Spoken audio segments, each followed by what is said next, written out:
Salut et bienvenue à tous chez Imotrix, l'entreprise qui s'est faite le défi de faire de la mobilité électrique en Afrique une réalité. Je suis Daniel Gaboré, dirigeant fondateur de Imotrix.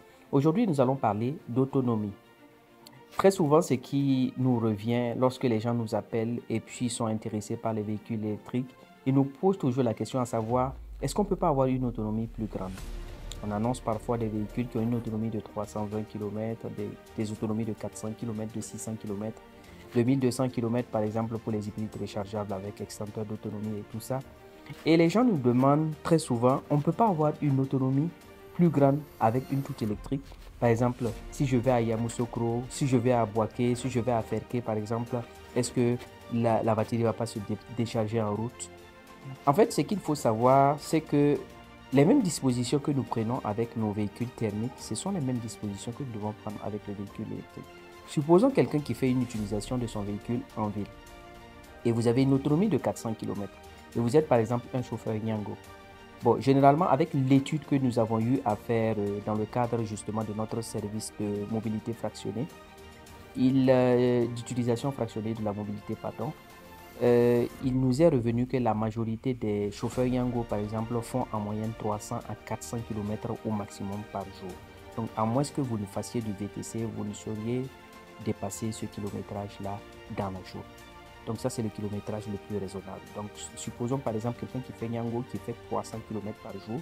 Il en a encore pour 100 km pour ramener le véhicule à la maison ou dans le lieu, par exemple, de charge, soit à la station, soit au bureau de son entreprise pour pouvoir assurer la recharge. Pour une utilisation personnelle, vous allez vous retrouver par exemple avec un véhicule qui a 400 km. En moyenne, vous ne le ferez pas, même si vous habitez à Bingerville et que vous travaillez au plateau, vous allez vous retrouver peut-être avec une autonomie de 50 à 60 km que vous utilisez par jour. Donc le véhicule en une recharge peut faire 2-3 jours avec vous.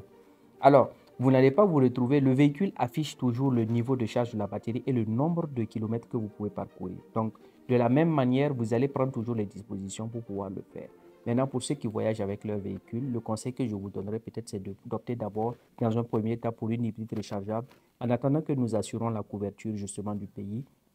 Et bon, on suppose qu'il y a d'autres entrepreneurs comme nous aussi qui vont se lancer dans l'aventure et ça va nous permettre de pouvoir assurer une couverture plus large justement de notre territoire pour éviter justement cette anxiété en termes d'autonomie. Sans quoi, une autonomie raisonnable pour un véhicule électrique ne saurait dépasser 400 km. Parce qu'au-delà de ça, quand vous regardez la réalité, il n'y a personne, même si vous avez une autonomie de 1200 km, il n'y a personne qui peut conduire 1200 km sans s'arrêter. Ce n'est pas possible.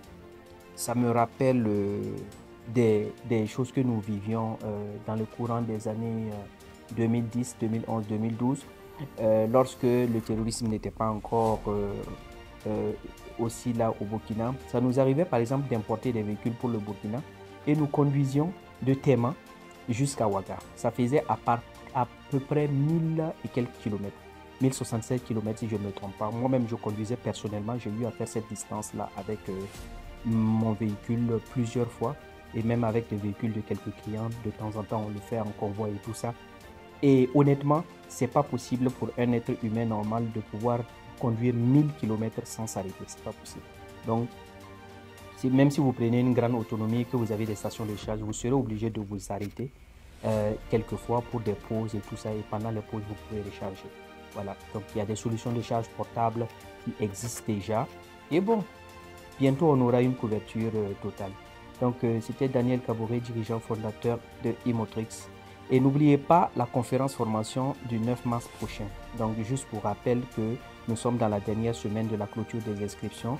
Malheureusement, on ne peut pas recevoir tout le monde. Voilà pourquoi on insiste sur la limitation du nombre de places. Donc, si vous êtes intéressé, vous voulez entreprendre dans la mobilité électrique, vous voulez éclairer votre choix en matière de véhicule électrique, quels sont les critères, par exemple, qu'il vous faut pour pouvoir choisir un véhicule électrique, vous voulez savoir quel type d'activité vous pouvez développer autour de cette industrie, c'est l'endroit idéal. Il faut venir à cette formation et je suis sûr que vous pourrez peut-être ressortir avec plein d'idées.